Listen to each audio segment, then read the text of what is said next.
Hi folks, it's Colin here. It's Saturday the 28th of July 2012. Just wanted to put down visually some views I have regarding the state of policing in Ontario, Canada, and probably North America. There's been a lot of press in the Toronto area regarding police accountability and the lack thereof, police accountability to the public, and the institutions that are extant right now not providing adequate police accountability. Police services boards, because they are supine to the demands of the police themselves, who have this almost Hell's Angels gang-like code of silence regarding accountability and their own actions. The government's inability and unwillingness to hold police to account, which I don't understand, given that they have all the mechanisms necessary to hold the police to account. The press's unwillingness to do anything that could be construed by the police as actions against them. And I don't know whether it's a fear of retaliation on the press's part, or a concern that if they do take a very anti-police stance, they'll be cut off from the news information when police respond to a call. The concept of policing in Ontario and Canada, and from what I've seen in the United States as well, as much as they'd like to project a stance of protecting the public, the most frequent catchphrase, of course, is to serve and protect. The police don't protect the public. They are merely the gatekeepers for the criminal justice system. The police show up when a crime is already being committed, so they do nothing to deter crimes from happening. Investigations are most often slipshod, and despite what you see on such TV shows as the CSIs, they do not adequately collect evidence unless it is a crime of significant public interest that could put the police in a bad light. For instance, in Pickering, where I live, a few weeks ago, the police had to, and I use the phrase had to with some reservation, had to shoot a 17-year-old boy after the boy held up a veterinary clinic with what turned out to be a fake pistol. Whether that was a legitimate response by police is yet to be seen, but the police, in making sure that they covered their backsides, closed off Highway 2, which is a major thoroughfare in Pickering, for most of the day while they collected all of the evidence possible. And that evidence is not only going to be used to prosecute the 17-year-old, but most assuredly is going to be used to protect the police officer who had to draw and discharge his weapons. Police are also de facto tax collectors. This press has been quite good, I would say, over the past few years in documenting how police forces, while they are on paper not allowed to establish quotas for the issuance of traffic tickets, have a spoken culture that actually encourages and insists upon quotas. And it's this dichotomy between written policy and spoken policy that is also part of the code of silence amongst police forces. And I would say that it's also one of the reasons why governments don't want to hold police forces to account, whether that's local municipal governments or particularly the provincial government. Don't want to cut off the cash flow. With the G20 summit in Toronto 2 years ago, and the, again, use of verbal expectations on the parts of the federal and provincial governments that the G20 in Toronto or the demonstrations in Toronto be contained, and that the then minority Conservative government not be made to look bad on international television. There's been absolute stonewalling on the parts of government and the police to hold the police force as an institutional culture accountable. There's been the usual individual scapegoating, the concept that there's, well, a few bad apples in the police force, and consequently a few officers have been held out to dry by the accountability process, leaving all of the structural and institutional culture problems totally untouched, which is of course just the way the police forces like it. Let's see, and there was a police constable killed last year in Toronto in the depths of winter. He was hit by a fleeing vehicle, and this was just as the G20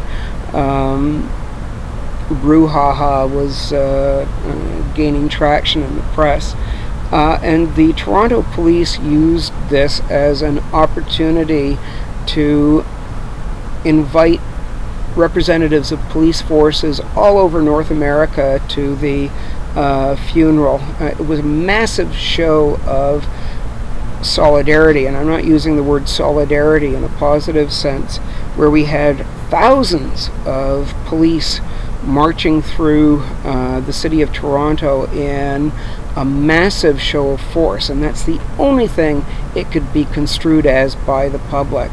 A massive show of force by the police to, much like a Hells Angels parade, but with prettier uniforms and not so expansive guts. The signal being to the public that, make no mistake, we are in charge. Police forces are a hideously expensive operation, and a wastefully expensive one to boot. As I started off saying at the beginning of this piece, they do not serve and protect. Well, they serve, but they serve themselves. They protect themselves. They certainly don't engage in preventative activities in the community. And this could be easily done in Toronto, which is a very close-knit urban center. Less so in Durham region, but certainly the ability is there. Get the police out of the cars, put them on foot patrols, put them on bicycles so that they have a visible presence in communities before incidents take place. The Danzig area shootings from a few weeks ago in Toronto is a case in point.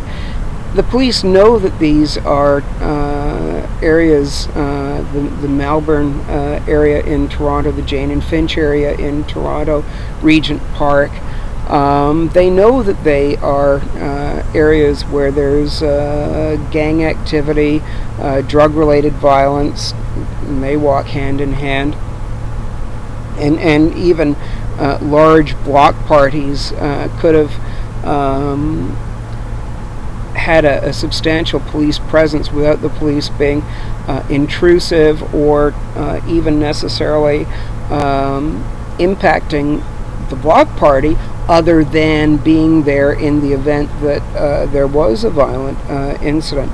But the police would rather arrive after the fact, clean up the blood, and then wring their hands about how they can't do anything about gun violence.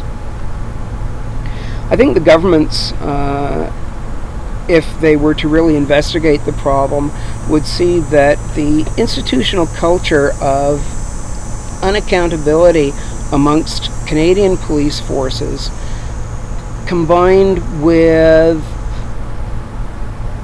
a mentality that sees them almost at war with the general public. They have institutionally a concept of promoting public safety, but almost all of their interactions with the public take place after, say, 911 is called. So the individuals from the public they are dealing with are almost always law breakers, rather than individuals exhorting the police to protect the public. And it's gone to such an extent that I don't think the police are capable of establishing a secure, relatively crime-free community in a proactive way. And then there's the whole issue of not wanting to be accountable for any abuses on the parts of police, whether it is police violence directed towards the public or police using their discretionary powers of arrest to investigate and arrest individuals whom are in all probability innocent, where there's not substantial evidence to go to court, yet those individuals are then shepherded through the criminal justice system with all the stress and stigma that such a lengthy process implies. I have a solution for the governments, be it provincial or municipal in Canada, or even the federal government when it comes to the RCMP. The federal government a number of years ago was very quick in totally disbanding the Canadian Armed Forces Canadian Airborne Regiment when it came to light that during the Canadian mission in Somalia back in the 1990s, the Canadian Airborne Regiment took a youth off the streets, a Somali youth, and essentially beat him to death. So the federal government's response was to disband the Canadian Airborne Regiment. I would suggest that the same tactic be used with the institutional cultures in policing in Canada when it is obvious that that institutional culture no longer works for the safety of the public. And it can even be done in a cost-saving way. The U.S. government has no bones about using private military contractors in Iraq to provide services rather than putting U.S. Armed Forces personnel at risk for whatever reason. And I would suggest that a partnership, a forced partnership as it turns out, or even a total replacement of police forces by contracted out security firms with very strict contracts regarding proactive service and accountability be considered. There's no reason why a security firm can't hire former police constables and individuals who have completed police foundations programs in community colleges to work at the grunt work of policing, which in my opinion, as I stated earlier, would be foot patrols, bicycle patrols in communities to maintain a visual presence and a deterrent presence in communities to actually prevent crime. rather than just, again, as I alluded to earlier, using the police to arrest people and use them as the gatekeeping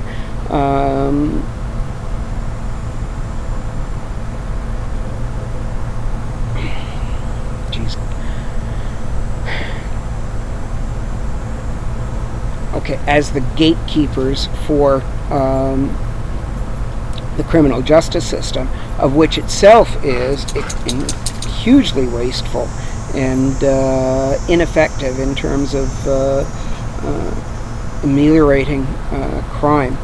For example, privately contracted security firms could have powers of arrest, but only powers of arrest to be confirmed by a uniformed police officer, or confirmed by a justice of the peace, or confirmed by a judge. How this would pan out in terms of individual civil rights, I don't know, but that's the fine points of something that can be worked out later. The first-class constable in Ontario makes about $80,000 a year, and that's pretty good money for someone who could only have a grade 12 education or a community college education. I haven't looked at individual police contracts, union contracts, to get a sense of whether there are education bonuses for constables who go on to get university degrees. I would hope so. But that again is neither here nor there to this argument. But certainly having contracted out police services to private security firms would enhance accountability simply by having the terms of the contract stress accountability, and firms who fail to deliver that accountability just don't have their contracts renewed, and you can get rid of the entire problem just like that. They do this for waste services in North America now. Why not for the local constabulary? So that's food for thought. Certainly, I think the police need to hear very clearly from governments, and they're not hearing it right now, that there's either absolute accountability and oversight by the public regarding police activities, transparency, and a removal of the code of silence, or police forces will get disbanded and something more flexible to 21st century needs will be implemented. I don't think there's any government in the country that's willing to do that, and the great middle class, silent middle class, who never get themselves in direct contact with police, aren't about to insist on that as well. So the situation is likely to get a whole hell of a lot worse before it gets any better. But it could get better. Talk to you later.